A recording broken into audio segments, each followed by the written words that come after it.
Rodney, do you know if it's pronounced Daboll or is it Daboll? I think it's Daboll, Aaron. That's I had to be corrected on that. I was calling him Daboll, and somebody told me that it's Daboll. So Well, there I'll we go with that. Well, now we've already learned something.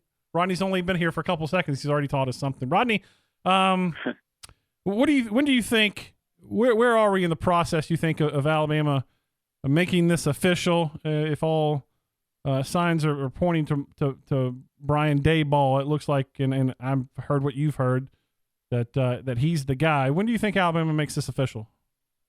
Well, checking around, Aaron. I mean, I just was told that this would happen very soon. Was expected to happen very soon, very quickly, and really actually was not given a time frame. But I would expect that would be, certainly once they get everything cleared and whatever they have to do in the process to make sure all the T's are crossed and I's are dotted.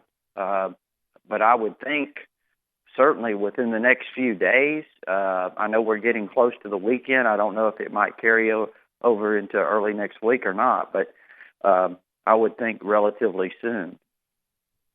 Rodney, of course, Alabama fans have gotten used to the name Lane Kiffin and then another big name in Steve Sarkisian, and they see the name Brian Daboll, and it's kind of like, well, what has he done? And then they look at his history as an offensive coordinator with the Browns and the Dolphins and the Kansas City Chiefs, and they don't get super excited. But I know you've heard some things that maybe Alabama fans should be more excited that maybe given the talent level Alabama has, he can draw up some pretty good plays for them.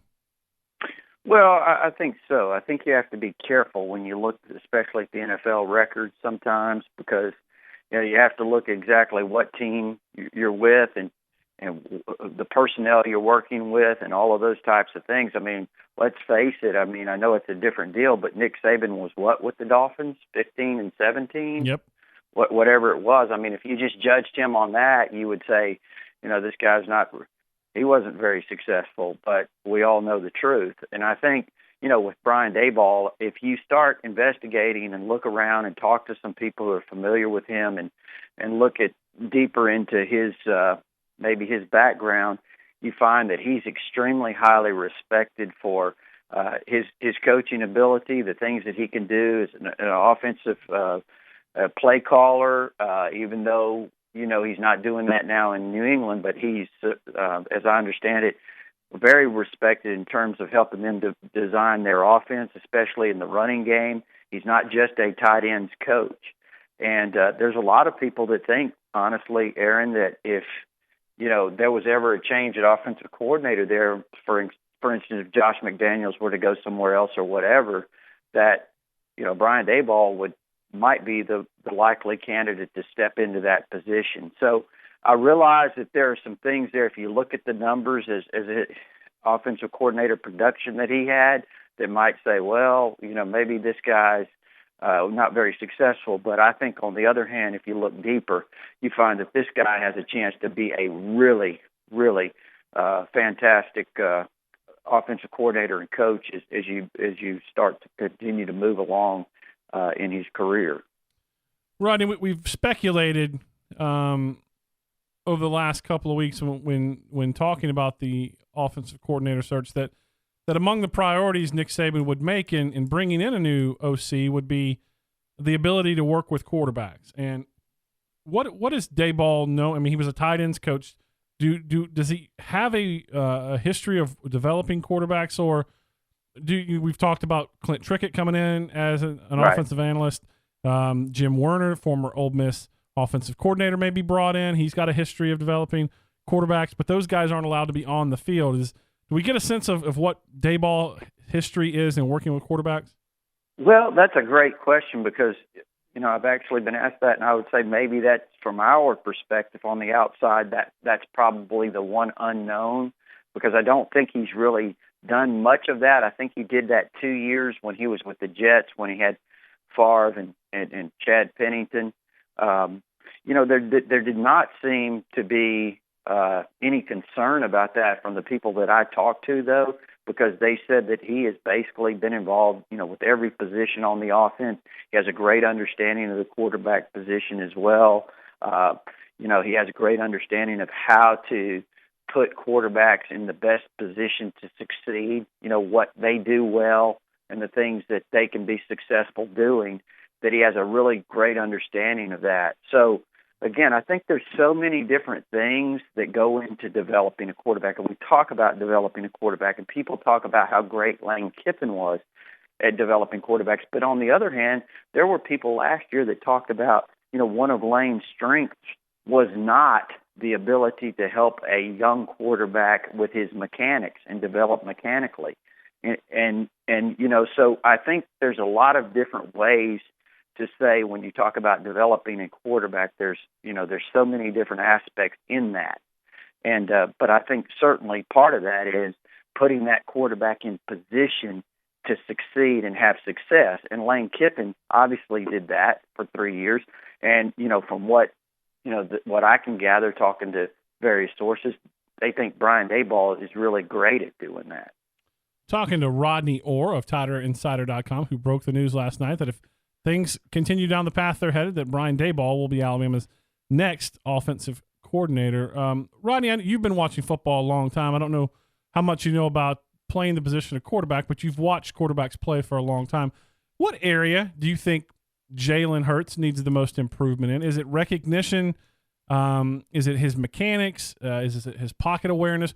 Is there something you can pinpoint that said if he can fix just this one thing for this season, he would be a much more efficient quarterback? Well, I think it's probably, like you said there, a combination of things. I mean, he was kind of thrust into that position. I say that, and I don't mean that in a negative way. I just mean that he had that opportunity as a young freshman to step in, and that's not the ideal situation, as you know. And but he did a fantastic job. But he does have some areas where to grow, and I think you touched on those. The confidence in the passing game.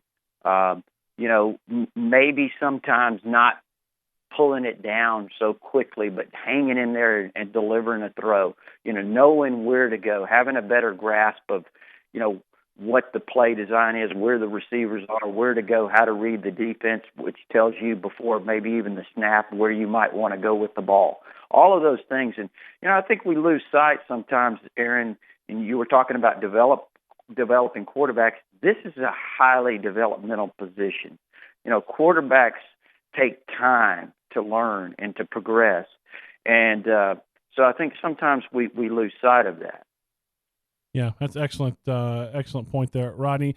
I'm sure you saw this story that came out yesterday, a couple days ago, about the Parkside High School Louisiana coach David Feaster saying Nick Saban wasn't ethical in his recruitment of Brandon Harris and that Alabama coaches are no longer allowed on his campus. What do you make of that? Is that just the coach, David Feaster, is a self-proclaimed LSU fan, so I think that's part of it. Yeah, what do you make of that whole situation? Yeah, well, again, I would be speaking from the outside because I haven't really actually seen the entire interview or whatever. I just saw bits and pieces of the quotes. But I would say this. The first thing that strikes me is, why are we waiting until now to say this?